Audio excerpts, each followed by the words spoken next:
এত পুরনো video post করছি, তোমরা হয়তো সত্যি এবার খুব মারবে আমাকে। কি করব বলো, ভিডিওটা গ্যালারিতে জাম হয়ে পড়েছিল, ডিলিটও করতে পারছি না, আবার পোস্ট করব ভাবছি কেমন জানি একটা লাগছে যে এত পুরনো একটা ভিডিও। যাই হোক, এত দ্বিধা সংশয় সব কিছু দূর করে দিয়ে শেষ অবধি ভিডিওটা পোস্ট করেই দিলাম। তো এটা হয়তো দেখে বুঝতে পারছো কোন সময়ের ভিডিও। এটা ছিল হচ্ছে কার্তিক পুজোর ভিডিও। তো ভিডিওটা যেই সময়ের ছিল তখন আমি ভিডিও আপলোড করা বন্ধ করে দিয়েছিলাম কিছু সময়ের জন্য, তারপর এডিটিংও করতে পারছিলাম না।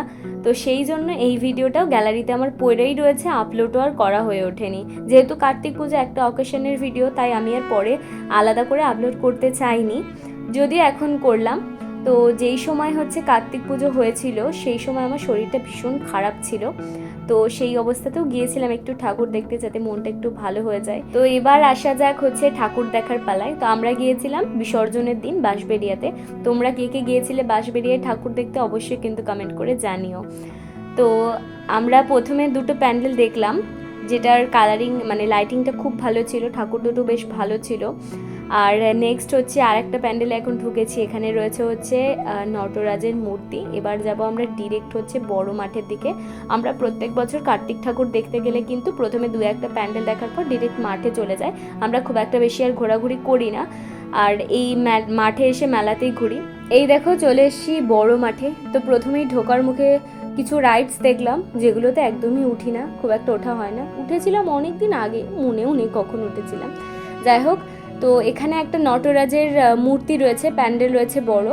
তো এই যে মানে প্যান্ডেলটা দেখছো, এখানে প্রত্যেক বছর কিন্তু এই নটরাজের মূর্তি হয়। একদম বড় একটা নটরাজের মূর্তি দেখতেই পাচ্ছ, মানুষ সামনে দাঁড়িয়ে আছে, ওটা কত বড়। তো তারপর বেরিয়ে চলে একটু মেলা টেলা ঘুরে নিই। তো মেলায় প্রথমেই যেটা চোখে পড়লো, এই যে কুকুরগুলো মুন্ডু নাড়াচ্ছে এরকম এরকম করে। আর আমার ভাইয়ের ওখানে চোখ চলে গেছে, বায়নাও শুরু হয়ে গেছে, ওকে ওই কুকুর কিনে দিতে হবে। তো পরে অবশ্য কিনে দেওয়া হয়নি ওকে। তো একটা কাকু দেখলাম এরকম হার বিক্রি করছে, হারগুলো ভীষণ সুন্দর সুন্দর ছিল, 100 টাকা করে বলছিল। এগুলো উনি সব নিজের হাতে তৈরি করেছে। তো তোমাদের একটু দেখিয়ে দিলাম। তো এবার চলো মেলাটা আরেকটু হচ্ছে ঘুরে দেখা যাক কি কি আছে মেলাতে। তো মেলা বলে কথা, কিছু খাওয়া দাওয়া করবো না সেটা কি হতে পারে, তোমরাই বলো। তো আমরা চলে গেছিলাম সোজা হচ্ছে একটা পিঠের দোকানে। আর এখানে একটা পিঠে রয়েছে যেটা আমার অত্যন্ত পছন্দের একটা খাবার, সেটা হচ্ছে ভাপা পিঠে। তাই আমরা একটু ভাপা পিঠে নিয়ে নিয়েছিলাম খাওয়ার জন্য। বাড়িতেও অনেকবার চেষ্টা করা হয়েছে কিন্তু বানাতে পারিনি আমরা ভালোভাবে, সাকসেসফুল হয়নি। তো এই পিঠেটা কিন্তু খেতে অসাধারণ ছিল, আর এর দাম নিয়েছিল 15 টাকা করে। তো দারুণ খেলাম পিঠেটা। তো পিঠে খাওয়া মোটামুটি শেষ করে চলে গেলাম হচ্ছে একটা সানগ্লাসের দোকানে সানগ্লাস কিনতে। এই যে অরণ্যবাবু হচ্ছে সানগ্লাস পরে আছে, দেখো এই যে সানগ্লাসটা দেখছো, এটা কিন্তু আমরা কিনেছিলাম। ওই দুটো সানগ্লাস নিয়েছিলাম, এই যে ব্ল্যাক কালার যেটা দেখাচ্ছে এ একটা, আর প্রথমে যেটা পরেছিল ওইটা। যদিও হলুদ কালারটা বর্তমানে এখন আর নেই, অলরেডি ভেঙে গিয়েছে। আর আমি হচ্ছে এই সানগ্লাসটা একটু ট্রাই করছিলাম, বেশ ভালো লাগছিল, আমার চোখে বেশ ভালো মানাচ্ছিল। দুটো ট্রাই করেছিলাম, তার মধ্যে প্রথম যেটা দেখালাম সেটা একটু বেশি পছন্দ হয়ে গেছিলো, তাই সেটাই নিয়ে নিয়েছিলাম। যেটা পরে অলরেডি আমার ঘুরে আসা হয়ে গেছে ঝাড়খণ্ড। এখন তোমাদেরকে আমি দেখাচ্ছি ওটা কোথা দিয়ে কিনেছিলাম। তো এটাও বেশ ভালো লাগছিল। মাও হচ্ছে একটু ট্রাই করছিল, দেখো এই একটা ট্রাই করছিল, তারপরে শেষমেশ হচ্ছে আর একটা গিয়ে হচ্ছে নিয়েছিল।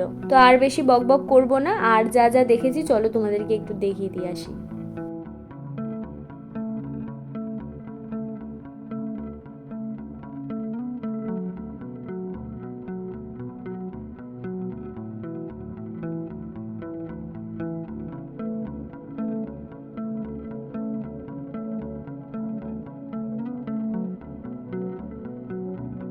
তো আমাদের মেলা ঘোরার পর্ব শেষ হলো, টুকটাক কেনাকাটা করেছিলাম।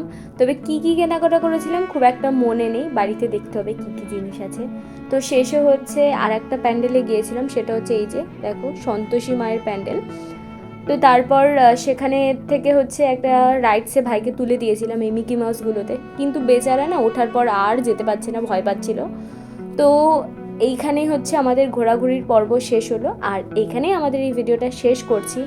তোমাদের কেমন লাগলো জানিও, আর যদি ভালো লেগে থাকে অবশ্যই একটা লাইক করে দিও, আর চ্যানেলে যদি নতুন হও অবশ্যই চ্যানেলটাকে সাবস্ক্রাইব করে দিও।